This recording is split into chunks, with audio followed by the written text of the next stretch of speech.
I'm Jim Check. You're watching Now Media. With me, Kathy Gibson from the Seniors for Climate, the Kelowna chapter, one of the coordinators there. And also, you've partnered with Draw the Line. Thank you for joining me today. Good to be here. So you want to bring attention to, obviously, climate, and you say that the time to act is now. Why don't you tell us a little bit about your organization and what you're trying to accomplish? Okay, we're a group of grandmothers and grandfathers who came together because we saw the direction that the country was going towards a war economy and gearing up for more defense spending and austerity. And we realized we've been through 30 years of neoliberalism, and a lot of people have suffered as a result of that 30 years. And people now are standing up and coming together for their grandchildren, for the next generation, to make sure that we have a healthy climate. And we have some other justices that have been left behind, for instance, like economic justice and indigenous justice, racial and migrant justice, anti-war migrant justice, and anti-war and pro-peace, and climate justice. Those are some of the points that we brought forward through Draw the Line because a number of people have come together to signify this environment that we're living in now and how we want to change the way things are. So yeah, I did read some of the Draw the Line stuff, and so yeah, I guess Draw the Line as proponent for open borders. Is that what I meant to understand from that? Open borders? Well, it says that they don't like closed borders. That's what I read in there. What is the position then for migrants? I think we want to maintain our immigration status with those around us that come to our country as newcomers because they provide not only a base from which they can help us with our economy, but they also enrich us culturally and economically. So I think providing that open door, as we have as Canadians, has helped us in that regard, build employment and build a culturally diverse country. Are you in favor of like kind of like controlled immigration though? Because over the past 2 years with the Liberals, we've seen skyrocketing immigration, loss of access to healthcare for many Canadians, housing costs that are skyrocketing, inflation that's skyrocketed, and and then crime is skyrocketing because our system is not doesn't seem to be capable of handling that influx of people in that short period of time. I'm not sure we can blame immigrants for that. I think that's what we're here for, is to talk about how corporate profit has overseen and has propagandized a lot of these movements. For instance, our economic justice. We want to see people gain from the environment and the economy, and Right. that includes immigration. That includes people from all walks of life. Did you read, did Indigenous you read justice, racial and migrant justice, and did you read anti-war and anti-peace or did you read peace movements. did you So I think we want to be more inclusive than we want to be exclusive. Did you read the UN report that said Canada, with corporate greed, like you just outlined, is basically modern day slavery by bringing this many immigrants that many corporations are relying on too much cheap labor?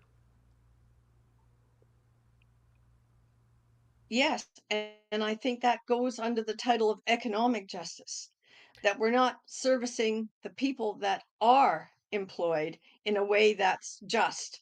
We're not paying them properly, we're not housing them properly, and that goes for our population as well.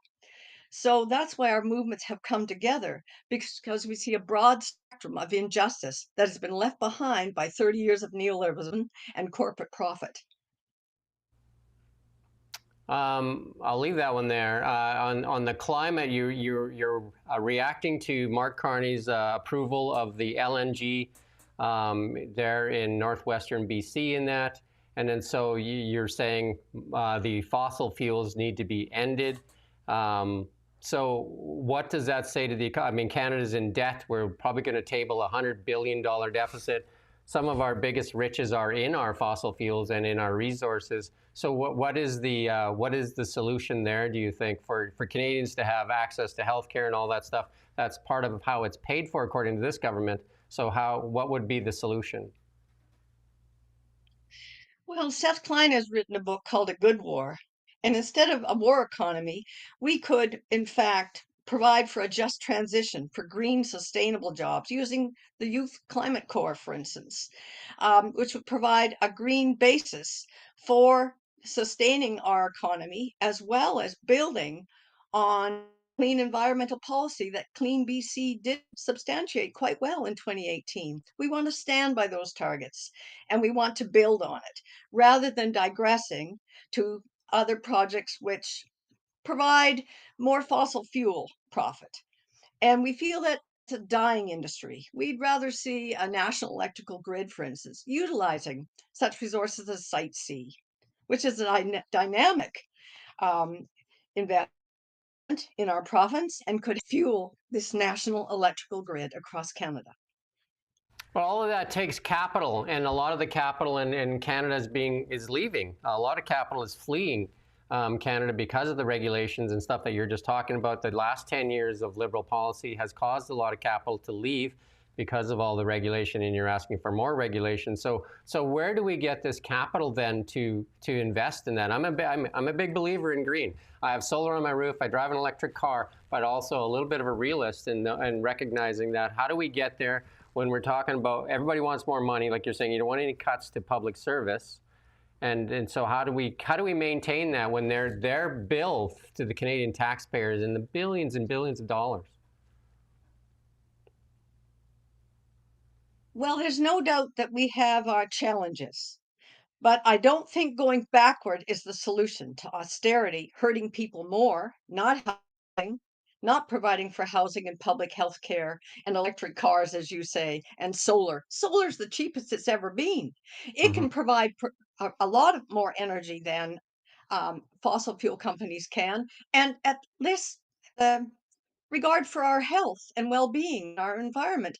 And if you look at the statistics and what's going on out there and what CBC just put forward this morning, we're in trouble. We haven't kept to our climate targets.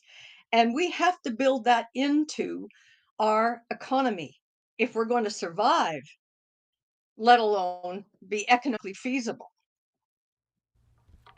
Um, Alberta and Saskatchewan are kind of like the economic engines of Canada, and we rely on them a lot for, like a lot of the tax revenues that they generate. And it's also goes into healthcare and many other provinces. So getting rid of fossil fuels, that's the engine for them. So like, how do we replace that engine right now so that people can eat? Right now, 89% of Canadians, 89%, just let that sink in, 89% of Canadians are $200 away from meeting their monthly obligations. So going to it, it sounds good for a lot of people that are okay, especially people that are later in their lives that are in a better place. But for young people that can't put food on the table, what's the answer to them? What are they supposed to do? Okay, well, I just want to say that um, we've been trying to build an economic policy, but we've left behind environmental policies. And that would help young people because a YCC Corps would build green union jobs that pay well, as well as sustainable in the long term, not fossil fuel companies, which are going to go out of business soon. And also because of the fact that we have an environmental crisis on our hands and we're all living through that. That's affordability. When I lose my home to a fire, when I'm left as a refugee, when I can't survive to pay my bills because my job is now over, because my business burnt down, I think we have to look farther and look a little bit, have a vision of what we can sustain and what we can't. And the fossil fuel companies are not sustainable right now. And I think Alberta's been looking very strongly at alternative energies. Some of those have been shut out. I think we need to open the door of Yeah, energies and yeah. provide for that possibility. Alberta has looked at many things, and they also look at nuclear energy, and BC does not look at nuclear energy. We have a ban on nuclear energy. Is that something that your organization supports, the small modular reactors?